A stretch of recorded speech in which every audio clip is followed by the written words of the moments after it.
घट घट वासी भगवान भारत के महापुरुषों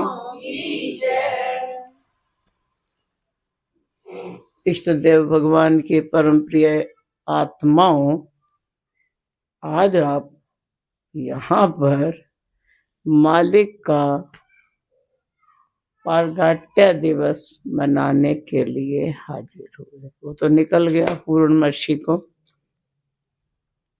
लेकिन महापुरुषों का जन्मदिन जब मनाओ तभी वो तैयार।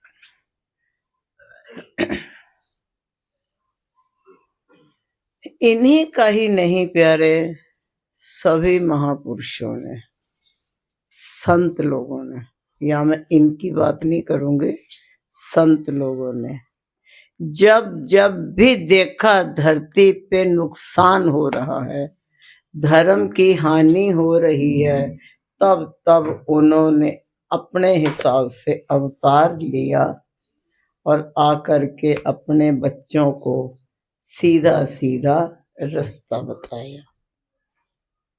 क्योंकि हमें पता नहीं चलता कि क्या करें, कहाँ जाएं, है ना।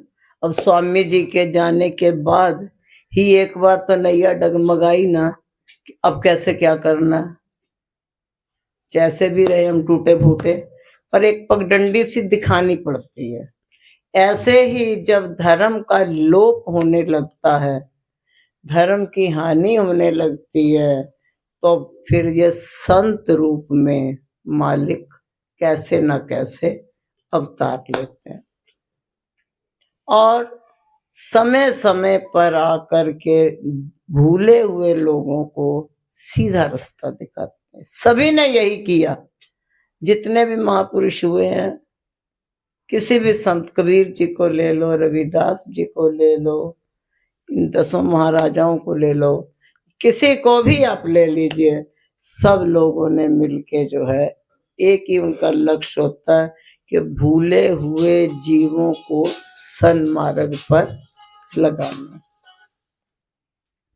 और जब इनका अवतार हुआ तब तो कलयुग का प्रवेश हो चुका था। और कलयुग के तो लीला ही अपरंपार है। अगर कलयुग की लीला गाने लगे तो फिर इनकी लीला रह जाएगी। फिर भी थोड़ी थोड़ी तो बतानी पड़ेगी। कलयुग के अंदर जब परीक्षित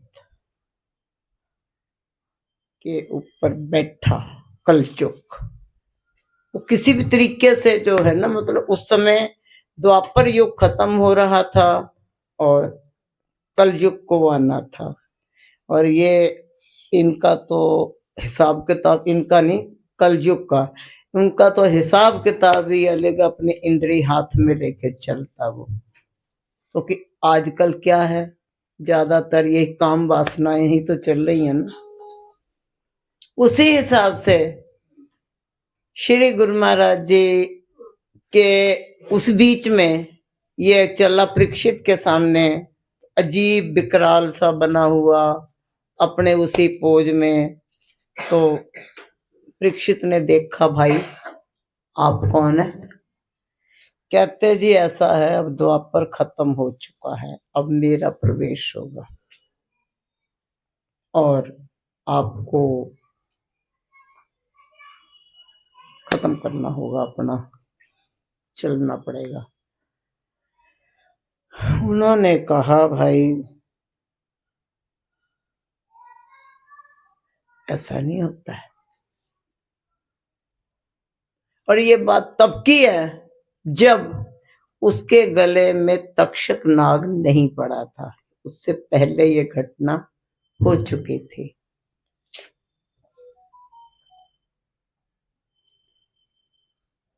कहते भी देखो तुझे जाना पड़ेगा यहां से। कहते जी मैं तो अभी आया ही नहीं, जाऊंगा कैसे? पहले आऊंगा तो फिर जाऊंगा ना, अभी तो मैं आ ही नहीं पा रहा हूं, आप अड़चन डाल रहे हो। मुझे आना तो है और सब पर आना है, पर आप ये बताओ कि मैं कहाँ रह सकता हूँ? परीक्षित जी ने कहा कि देखो, ना तो तुम भक्तों पे आ सकते हो, ना तुम हरि चर्चा के बीच में आ सकते हो। हाँ, जहाँ शराब, जुआ, मदिरा वगैरह चले वहां चले जाओ, और जहाँ कलेश पड़ा हो वहां चला जा। कहते जी ये तो सारी बातें आपने गंदी वाली बता दी, मेरे को कोई तो अच्छी सी जगह बता दो। उसने कहा अच्छा, तो सोने पे आ जाइयो, ये जो सोना वगैरह पहनते हो, स्वर्ण पे आ जाना, उसको मौका मिल गया। राजा ने सोने का मुकुट पहना हुआ था, बस सवार हो गया प्यारे।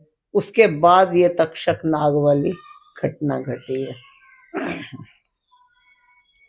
बल्कि उनको उसने डांटा भी, उनके पिता ने, कि बेटा ऐसा धर्मात्मा राजा तुझे कहाँ मिलेगा, और वो तो अपने में ही नहीं था कि तूने क्या किया, उनको शाप कैसे दे दिया तक्षक वाला, और उस पे तो कलयुग सवार था। कहते दे दिया तो दे दिया। उसके बाद में ये चलता रहा, इनका भी आने का नहीं है, और वो कलयुग का प्रवेश शुरू हो चुका है। अब हिसाब किताब इसका चला जैसे उन्होंने कहा था, कलेश इसका काम, मांस, मदिरा, तामसी चीजों में इसका प्रवेश, और जहां पे लोग गंदे लोग रहे, गंदे में महीना महीना नहाएंगे ही नहीं। अब आगे सर्दियां आ रही हैं, ऐसी बहुत सी हस्तियां मिलेगी, भाई जी ठंड बड़ी लगती है, ठंड बहुत आ, कैसे करे कम तो ऐसी करना चाहते, पर क्या करे, ठंड बहुत है, अब आ रही है ठंड बहुत है। तो ऐसी गंदगी में भी इसका प्रवेश हो जाता है प्यारे। अब परीक्षित जी तो निकल गए तक्षक के चक्कर में, अब इनका बोलबाला शुरू हो गया, किसका? कलयुग का। फिर भी हम कहते हैं सतयुग, त्रेता, द्वापर से ये युग बहुत अच्छा है, जहां पर उन युगों में युगों युगों तक तुम्हें तपस्या करने के बाद उस परम पिता परमात्मा के दर्शन होते थे। यहाँ तो एक घड़ी, आधी घड़ी मन से उसका सिमरन कर लो, बस उनसे कह दो मालिक तू मेरा और मैं तेरा, कम बेड़ा पार है। पर हम उतनी सी देर में भी छोले भटूरे और बर्तन चौका आधा काम कर मारते हैं, मामला यहाँ गड़बड़ हो जाता है। चलता रहा। उसके कुछ समय के बाद, पहले भी बताया, नानकी खिलाने लगी किसी बच्चे को, उसने नहीं दिया। फिर उसने मन में कहा प्रभु है अकाल पुरुष, एक भाई दे जो सबका साझा हो, जिसको हर कोई कहे ये मेरा है ना। गुरु महाराज जी किसके हैं? मेरे। तुम भी कहोगे मेरे। जयकारा क्या बोलते हो? बोल मेरे श्री गुरु महाराज। किसी ने नहीं कहा गुरु महाराज जी तेरे गुरु महाराज जी की जय, कहा किसी ने? मेरे गुरु महाराज जी। इसी प्रकार प्यारे उन्होंने भी अवतार लिया तलवंडी में, और तलवंडी में अवतार लेकर के दिए। एक बात इन लोगों को या सभी महापुरुषों को वही पहचान सकेगा जिनको वो पहचान की नजर देंगे, हम अपना पहचान पाएंगे। आपके स्वामी जी आप सबके बीच में खेल खाल के चले गए, कौन पहचाना? अब याद करके सर पीटो, किसने पहचाना? याद आती कभी है? वो चीज अब नहीं रही ना। ऐसे ही महापुरुष हमारे बीच में, हम जिन्स बन के बच्चों के साथ बच्चा, बड़ों के साथ बड़े, ज्ञानियों के साथ ज्ञानी, विज्ञानियों के साथ विज्ञानी, और बराबर खेल करके निकल जाते हैं। तब फिर सोचते हो, अरे हमारे तो महाराज बड़े ही अच्छे थे ना, तुम्हारे पास ही तो थे, तब तुम कहाँ थे? क्योंकि वो हमें लगता है, हम सबकी यही भावना है, जैसे हम उठते हैं वैसे स्वामी जी उठते हैं, जैसे हम नहाते धोते हैं ऐसे वो नहाते धोते, जैसे हम खाते पीते हैं ऐसे वो खाते पीते, जैसे हम सोते हैं ऐसे वो सो जाते हैं, जैसे हम घूमते हैं वैसे वो घूमते हैं। बस आपका अपना काम है, वो सत्संग करते हैं, हम वहां तक पहुंच ही नहीं पाते, है ना। ऐसे ही महापुरुषों को हर कोई नहीं पहचान सकता। इनको अगर पहचानना इनके जीवन में किसी ने, तो सिर्फ दो लोगों ने पहचाना। एक तो था रायबुलार, और या फिर माता नानकी, इनकी बहन ने। बेबे बहुत बड़ी थी, वो शादीशुदा थी जब इनका जन्म हुआ, बेबे कहते थे उन्हें, बेबे नानकी। अरे बेबे नानकी ने कभी भी, इनके मालूम था उनको भी कि ये हम सब के लिए नहीं, ये पूरे संसार के लिए आए, ये केवल हमारे तुम्हारे बन के रहने वाले नहीं है, ये बंधन में नहीं बंधेंगे, ये औरों के बंधन खोल लेंगे। चलो खैर, इन्होंने फिर जब बड़े हुए थोड़े से,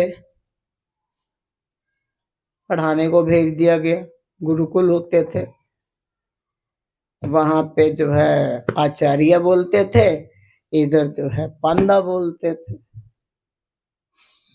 बोल बेटा उड़ा आड़ा, बोले जी वो कहा है? कहते ये अल्फाबेट में आता है, इसको तुम लिखोगे, इसी से शब्द बनेगा, शब्दों के समूह से सेंटेंस बनेगा, वाक्य बनेगा। कहते यूं हमको ना पढ़ना, हमको वो पढ़ाई पढ़ाइए जिसको पढ़ने के बाद सारी विद्याएं ही खत्म हो जाती। पांडा बोला जी यूं तो हम ना पढ़े आज तक, ये कौन से कॉलेज में पढ़ाया जाता। श्री गुरु महाराज जी ने उसको सदुपदेश दिया, चले आए, हो गई पढ़ाई पूरी, घर पे आ गए। जब घर पे आए तब फिर बाप को लगा वेला घर में बैठा कुछ तो करेगा, कहते ये भैंसे ले जाए, जो चरा के आ। अब भैंसी चराने भेज दिया गया। सोचो, तीनों लोगों का मालिक भैंसी चरा रहा है, कंधे पे कमली डाल लिया, हाथ में छड़ी पकड़ी है, जा रहे भैंसियों को लेके। एक पेड़ के नीचे बैठ गए, कहते जाओ खाए कमाओ। चलो जी, वो लग गई अपना खाने कमाने, चली गई पड़ोस वाले खेत में, खा गई बढ़िया, उनको लहलहाती फसल मिली, खा गए। उस खेत का किसान आया, कालू तेरे पुत्र ने हमारा खेत उजाड़ दिया, उसका हर्जाना दो। कालू जी को तो बड़ा ही गुस्सा आया। कालू ने सोचा ले, ना तो ये पढ़ेगा अब ना ये काम करेगा।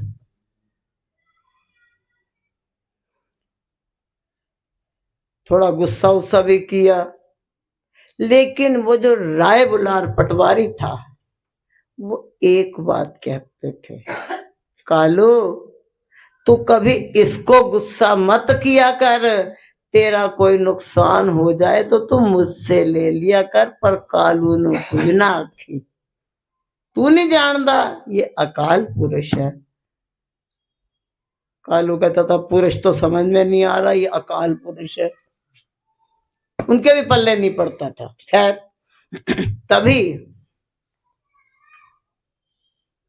अब वहां से भी जब वो ज्यादा ही वो हरजाना मांगने के चक्कर में पड़ा, तो गुरु महाराज जी ने मुस्कुराते हुए फरमाया, पिताजी खेत तो देखाओ पहले, दे देना हरजाना इसको।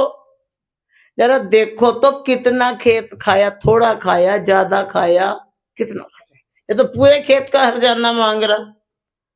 पहले चेक करे आओ। अब जब मेहता कालू गए खेत देखने, वहां की जब खाया था उन्होंने, तब तो इतनी इतनी खेती थी, और जब देखने गए तो इतनी ऊंची ऊंची खेती लहलहा रही थी। कालू को आया गुस्सा, बोला कौन सा खेत खाया तेरा, ये सब क्या लहरा रहा? बेचारा किसान भी अपनी ऐसी तैसी करा के चला आया, मिला मिलाया उसको भी कुछ नहीं। फिर इसी तरह से दोबारा गए खेतों में, और वहां पर जो बेचारे थक गए तो एक चादर तो होती थी वही कंबली, उसको बिछाया, और बिछा करके ऐसे लेट गए अपना योग मुद्रा में। और लेट के आ गए, जब लेटते थे तो इधर दीवार थी, छाया थी, और जब थोड़ी देर के बाद सूर्य देवता जी घूम गए, धूप सीधी मुखड़े पे आ गई। तभी कहीं से एक काला नाग आया, फन खोल के छाया करके बैठ गया। आपके ऊपर भी आता ना सांप छाया करने, अगर गलती से आ गया जिंदा नहीं छोड़ोगे आप लोग उसको। पहली बात तो डर के मारे वो आएगा भी नहीं। फिर भी लोगों ने देखा, लगता बड़े नानकी के बाद बड़े अरसे बाद तो ये आया था पुत्र, लगता इसको भी नाग देवता ने ज्यादा ही प्यार कर दिया। चलो चल के देखते हैं क्या हाल है इसका, कालू को खबर करते हैं। तो उनको ऐसे हिलाया, आवाज दी, नानक सतनाम क्या के उड़ गए। अब वो चक्कर खा गए, ये सांप इनके ऊपर था और ये ऐसे कैसे। इतना बसों में लिखा होता है सीट नंबर 1 2 3 पे सोना सख्त मना है, और मेरे दाएं बाएं सो रहे हैं।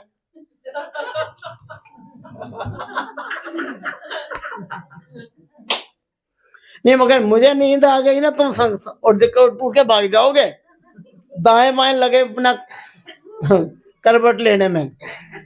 अब ये कहता बर्तन रखा करूंगा मैं पास में। तो प्यारे इस तरह कौतक करते करते करते करते जब भाई साहब हमारे थोड़े से बड़े हुए, तब माता नानकी और जयराम जी ने मिल करके जो है, उनकी पति का नाम था जयराम जी, तो उन्होंने मिल करके इनका रिश्ता तय कर दिया माता सुलक्षणी जी के साथ। सोचा अब तो बंध जाएगा, पिता के मन में था, नानकी को मालूम था ये सप्तम से बांधना काल के भी वश में नहीं है। खैर शादी हो गई। अब बहन ने कहा कि भाई जरा कुछ तो कर ले गृहस्थी अपनी, 2 सपूत भी हो गए। बहन से बोले बस संभालो मैं चला। मालिक पहली उदासी पे निकले, और उसी बीच में जब इनकी शादी वादी हुई, तो उस बीच में अब बच्चों को पालना है। जैसे आप लोग कहते तो बच्चों को क्या खा खिलाएगा जब कुछ करेगा ही नहीं।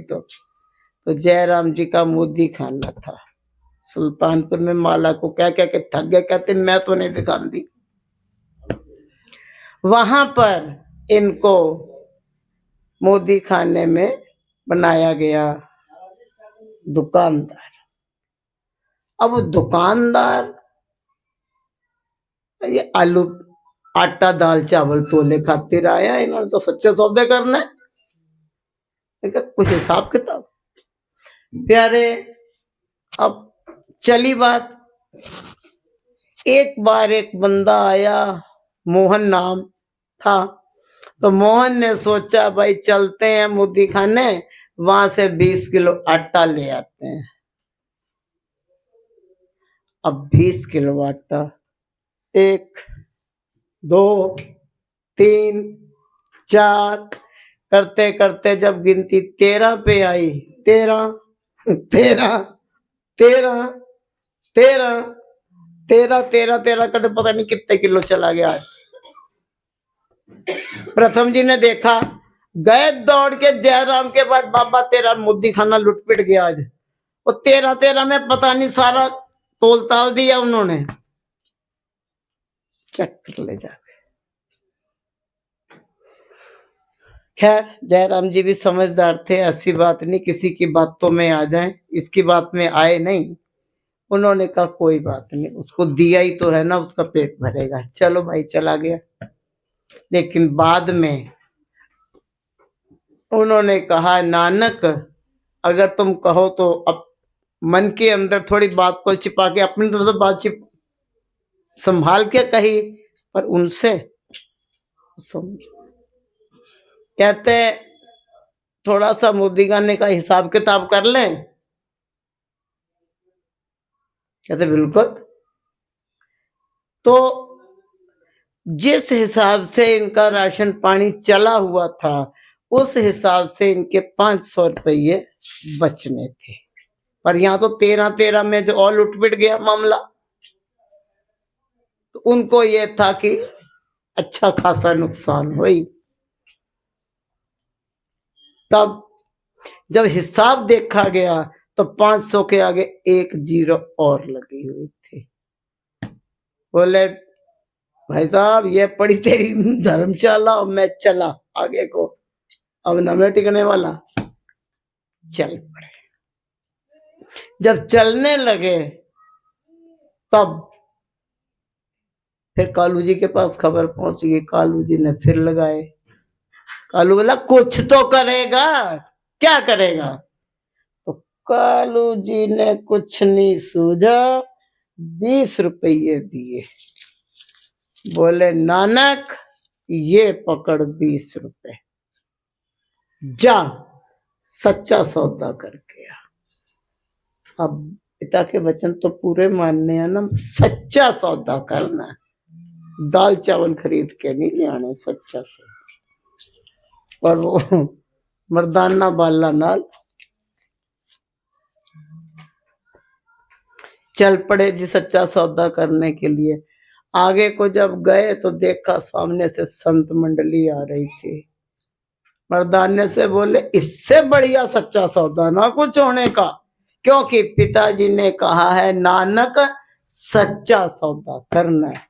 ये पकड़ पैसे, जा जाके रसद ले आ और जा करके इनका लंगर करा दो, सच्चा सौदा हो गया। मर्दाने को और बाले को दोनों को डर लगे। बाबा जी तुसी तो गए, सन भी जुतियां पहनिया उधरों, लैंड कौन गया सी? मैं। पहले कुछ नहीं आता, तू नहीं जानता इस सच्चे सौदे ने कितों तक पहुंचना। रास खोल दिया हल्का सा, पर कोई भी नहीं समझा कि तू नहीं जानता, तुम नहीं जानते हो कि ये सच्चा सौदा कहां कहां तक पहुंचेगा। बातों ही बातों में रहस्य खोला, पर कोई भी समझ नहीं पाया। खैर प्यारे चले, सबको करा दिया लंगर। अब डर भी है। घर गए तो बापू ने सुनाने ने, कोई पास ही में था, एक तरफ अपना बैठ गए ध्यान सिमरन में। मर्दाने वाले से कहा तुम जाओ। वो बोले महाराज ये बलि का बकरा हमें ही बनाओगे? तुम तो छिप गए, वो हम ही पे बरसेंगे, कुछ नहीं होगा। तुम बता देना कि बाबा जी बाद में आएंगे। आऊंगा, मैंने जाना कब था, ऐसे ही बैठा हूं थोड़ी देर के लिए।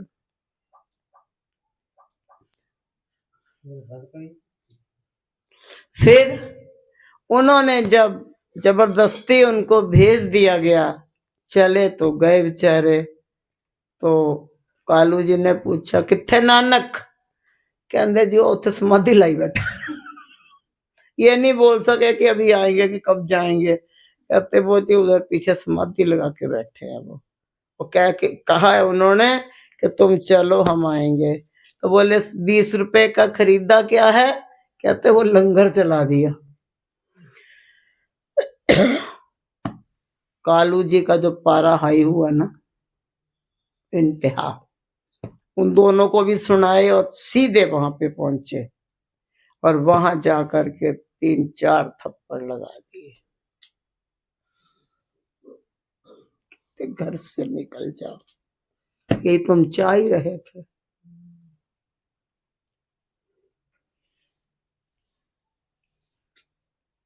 ये उनकी पहली उदासी थी।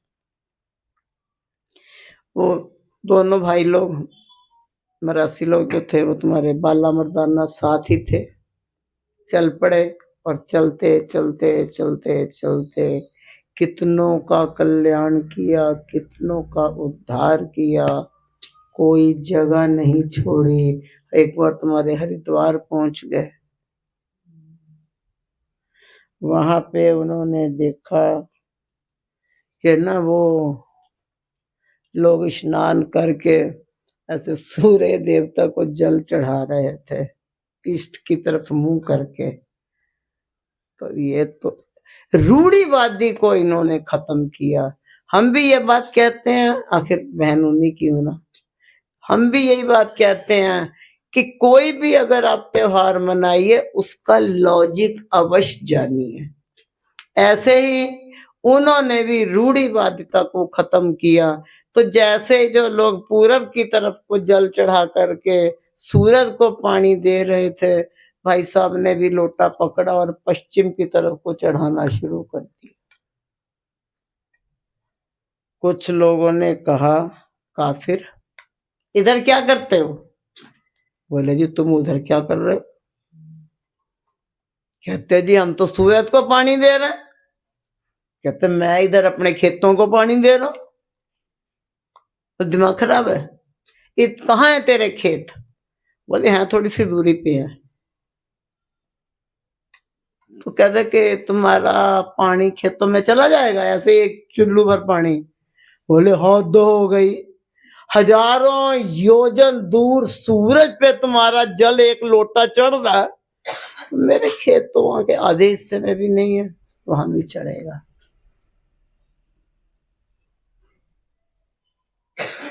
फिर उन्हें समझाया, ज्ञान दिया। बोले जी जल चढ़ाने की बात अगर आती है तो तुम अपने दिल में जल चढ़ाओ। एक भगवान तुम्हारे हृदय में भी बैठे हुए हैं, जहां पे गगन में थाल रवि चंद दीपक बने, तारिका मंडल जनक मोती, धूप मलयान लो पवन चवेरो करे, सगल बन राय फूलंत ज्योति, कैसी आरती होए भव खंडना तेरी आरती। ये सारा कुछ हमारे हृदय के अंदर है। यहाँ पे जलाओ दिए जो जलाना है, यहाँ पे जल चढ़ाओ जो चढ़ाना है। ये ना वहां तुम्हारे सूरज पे जाने वाला, मेरे खेत तो पश्चिम में है ही नहीं, मतलब बड़ी दूर है, यहाँ कहाँ मेरे खेत हैं। मैं तो एक बात समझा रहा हूँ तुमको, है ना। तो प्यारे इसी तरीके से महापुरुषों ने चलते चलते चलते चलते, पर एक हमारा मर्दाना भाई ना होता, मेरे को लगता है जन्म साखी अधूरी, मैं मारने वाली हूँ, तो जन्म साखी अधूरी ही रह जाती। उसका रूप कुछ और क्या था, क्योंकि कोई तो उनकी भूख से जुड़ा था तो कोई उनकी प्यास से जुड़ा हुआ था। एक बार एक चले गए ऐसे लोग जगह में जहां पे ऐसे पकड़ के कच्चों को ही खा जाते थे।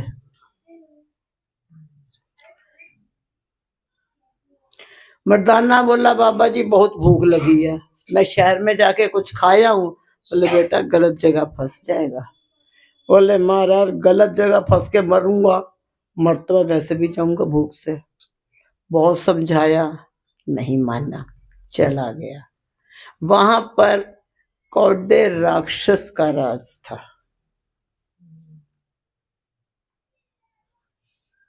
बाबूजी वहां चले गए, उसी से पूछ बैठे कुछ खाने को मिलेगा?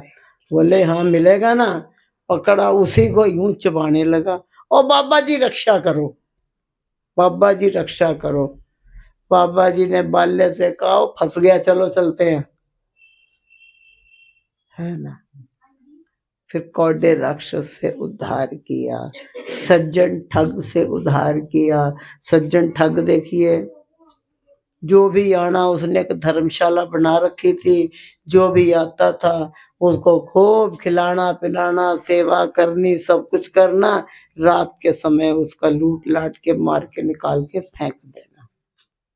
उसको समझाया किससे कैसे कैसे कैसे, वो करते करते काबा चलेगा। महापुरुषों के एक अपने ही खेल होते हैं, बात को समझाने के तरीके होते हैं। एक ये रहे, एक दादा गुरुमा जी रहे, एक हमारे कबीर जी रहे, एक चुनिंदा संत है जिनके हिंदू मुस्लिम दोनों सेवक रहे।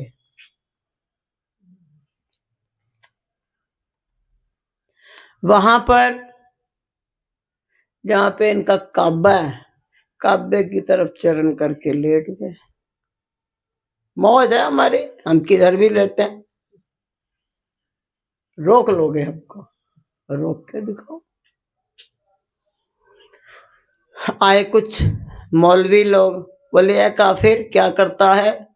बोले जी आराम कर रहा हूं, देख नहीं रहे हो वृद्ध हूं, थक जाता हूं, आराम कर रहा हूं, कुछ तो सोच के बोलो। बोले जी आराम करने को तुम्हें यही जगह मिली, ये किधर को कर रखा तुमने अपने पैरों को? बोले क्यों, इधर कुछ है क्या? कहते इधर हमारा अल्लाह है। बोले अच्छा जी। कहते फिर मैं क्या करूं? कहते घुमाओ इसको।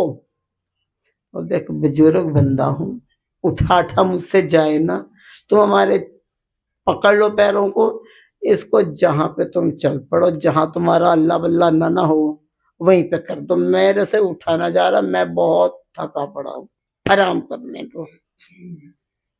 अब तो जी उन्होंने पकड़े दोनों चरण मौलवियों ने ऐसे, और जैसे घुमाए और इधर घुमाए, इधर काबा, इधर घुमाए, इधर काबा, इधर घुमाए, चारों तरफ घुमा मारा। मैं बलिहारे जावा, बाबे ने मक्का फेरे, है ना, पूरा मक्का घुमा दिया। आखिरकार फिर वो चरणों में पड़े हैं। करते करते मणिकरण साहब चले गए। तो प्यारे, एक तरह से नई दुकान चलानी बड़ी मुश्किल होती है। अब लगी लगाई दुकान पे तो बैठना और उसको बढ़ा चलाना बहुत बढ़िया होता है, आराम से चल जाएगा। लेकिन जो एक तरह से उस एरिया में जहां पे ईश्वर के नाम पे कुछ भी नहीं है, और ये काम उन्होंने इस पापी से भी लिया, ऐसी जगह में जहां पर जो है कुछ ईश्वर के नाम पे जीरो नहीं डबल जीरो है। वहां पे एक चर्च है, कहते हम सोच रहे हैं लगता है इसको जो है किराए विराए पे दे दें, यहाँ पे कोई आता ही नहीं, पादरी कोई टिकता नहीं, उसकी आमदनी होती नहीं, तो इसको सोच रहे हैं वहां पे नंगली वाले की जय चली। मालिक जो चाहे जिससे चाहे सेवा ले सकता है, ना हम कुछ करने वाले ना आप कुछ करने वाले। आप तो फिर भी भाई कर लोगे, सेठ बंदे हो, हम देखो एक तो वैसे गंजे हैं दूसरा बुढ़े हो गए हैं, तीसरा शरीर ना साथ दे, चौथे आए दिन टूटे फूटे रहते हैं। तो हमसे तो मालिक जैसे चाहे सेवा ले ले, ये तो उसकी बात। वो चले गए पंजा साहब, वो भी पाकिस्तान में। तब तो ऐसा कुछ था नहीं, 47 की घटना घटी नहीं थी। चले गए, मर्दाना बोला बाबा जी बहुत प्यास लगी। गुरु महाराज जी ने कहा भाई यहाँ पानी कहाँ से लाएं?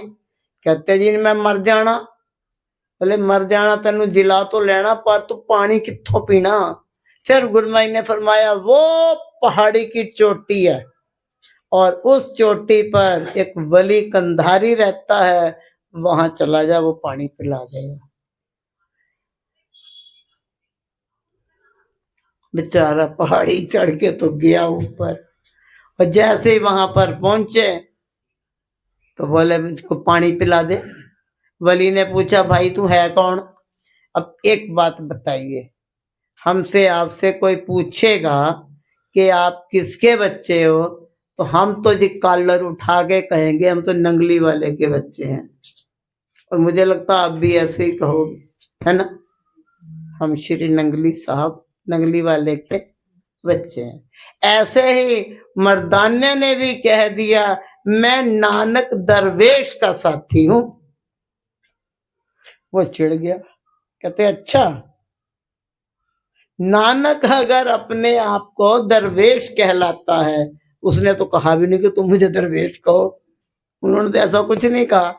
लेकिन अब शिष्य कुछ भी कह दे, एक ओशो जी उनको लोगों रजनी भगवान कहते हैं, भगवान रजनीश, उन्होंने तो नहीं कहा कि मुझे भगवान कहो, महापुरुष तो नहीं कुछ भी कहते, लेकिन अब ये शिष्य लोग कुछ भी कर ले। तो वो कहता है अगर तुम्हारा नानक अपने आप को दरवेश कहलाता है तो तुम्हें पानी नहीं पिला सकता, चल भाग जा, हम ना पिला रहे। बेचारा उतर के आया, प्यासा चढ़ा तो प्यासा ही आ गया। कहता महाराज वो ऐसे ऐसे बोल लो। कहते बेटा एक बार फिर चला जा। बोले महाराज ऐसे चढ़ा उतरा के मारोगे क्या? बोले नहीं, तो मरेगा तो तू नहीं, खैर जा तो सही, कुदरत कृपा करेगी। ये महापुरुषों की देखो एक कोट वर्ड होता है, हम लोग कुछ नहीं करते फिर भी कहते मैं ये करूंगी, मैंने ये किया, हम ये मैं, और ये लोग सब कुछ करते हैं पर फिर भी क्या कहते हैं, कुदरत करेगी। श्री गुरु महाराज जी क्या कहते थे, गुरुमुख भजन करो, आगे कुदरत कृपा करेगी, ये नहीं कहते थे मैं कर दूंगा। ऐसे ही उन्होंने कहा जाओ कुदरत कृपा करेगी, दोबारा चला जा। फिर बेचारा गया लंगड़ाता पंगड़ाता, गला सूखा जा रहा, टांगे सूख रही हैं, फिर गया, उसने फिर वही जवाब, बोला महाराज पानी मिले ना मिले मैं तो यही बैठा, हो गया काम, मरना तो वैसे मर ले तो पहाड़ियां चढ़ा उतार के काहे मारो, मैं नहीं जा रहा। बोले एक बार और चला जाए। बोले लगता आपने आज कसम खा लिया कि मुझे मार के ही छोड़ना है, तो सवाल ही नहीं उठता कि तुझे हम मारे, तू तो हमारा साथी है, मारेंगे भला क्यों तुझको, मारेंगे नहीं, एक बार बस ये लास्ट है, एक बार चला जा, वरना दोबारा नहीं जाऊंगा, मैं कहूंगा ही नहीं। फिर गया, फिर उसने वही बात, अरे भाई मैं बार बार ये कहता हूं कि तेरा नानक अगर अपने आप को दरवेश कहलाता है तो पानी क्यों नहीं पिला रहा तुझे, बार बार क्यों भेज रहा है? अब तो आया और वही लमलेट हो गया, बोला यूं पड़ा मैं, चाहे मरूं या जीऊं अब मेरे बस की बात नहीं। उसका अभी भी वही डायलॉग था। गुरमई ने फरमाया देख मर्दाने बहुत हो गया, 3 बार मौका दिया, ये ना एक पहाड़ी है, पत्थर है, बस तुम इसको उठा दो। क्या बात है, उसको उठाना था, उसका सारा पानी नीचे आ गया। अब उसे आया गुस्सा, ये क्या हो गया? तब गुस्सा जो उसे चढ़ा तो उसने उठा करके एक अपनी वहीं से पहाड़ी पकड़ी और गुस्से में जो यूं फेंकी तो ना उसने देख ली, मर्दाने ने बोले बाबा जी प्यास से बच गए, अब मरे, वो आ गया पहाड़ आ गया, अब तो मरे ही मरे। तो मैंने क्या क्यों घबराता है, कुदरत अपने साथ है ना, आने आजा आजा आजा। बोले आजा आजा आजा, मैं खिसक जाऊंगा तुम्हारे पे ही गिरेगी, चले हम तू हट जा। जैसे ही गुरु महाराज इस छत के थोड़ा सा ऊंचा बस उतने पे ही वो पहाड़ी आई होगी। तो जैसे वो आई, गुरुमा ने अपना सीधा वाला हाथ यूं लंबा किया और इतना लंबा किया कि वो पंजे में दबा दिया। बस एक पंजे से इतना बड़ा पहाड़ रोक दिया और उस पहाड़ी पे गुरुमा जी का पंजा छप गया। कमाल की बात है, उस पंजे पे आप लोग उंगली डाल लोगे, आपका पंजा पूरा होएगा। ये बच्चा गर्भित डालेगा, इसका पूरा होएगा। और कोई बिल्कुल नवजात बच्चा भी अगर हाथ डाल लेगा, पंजा उसका भी पूरा होएगा। और तब से लेकर के बन गया हमारा पंजा साहिब गुरुद्वारा। तो महापुरुषों ने जगह जगह जाकर के अपने अपने ढंग से बहुत सी लीलाएं की, और लीलाओं के साथ साथ हम लोग जो भटके हुए थे, रूढ़िवादी लोग थे, वो चले गए ना शेरदुनी चंद के पास, वहां से जा ही रहे, उसके घर नहीं गए थे और वहां पे चले गए। बोले जी वो आज मेरे बापू का श्राद्ध है। अब श्राद्ध है तो भाई क्या करना? बोले श्राद्ध है, उसे जीते जी खिलाया तूने? नहीं ना, वो भूखा मर गया। और आज तुम उसके लिए दे रहे हो, पता भी है वो उस तक पहुंचेगा भी। अगर सेवा करनी है तो जीते जी कर लो। वो तो फलानी जगह पे शेर बना हुआ है भूखा, बुजुर्ग हो गया, उससे शिकार भी नहीं हो पा रहा। महापुरुषों ने समय समय पे अपने अपने ढंग से रूढ़िवादी बातों को खत्म करने की कोशिश की। तो प्यारे बात, प्रसंग लंबा ना हो, इसी के साथ ही वाणी को विराम देंगे। आप सबको आज के इस पावन से दिवस की बहुत बहुत बहुत बहुत बधाई हो जी। जयकारा बोल मेरे शिव महाराज की जय। बोले सोनिया, बोले सोनिया, बोले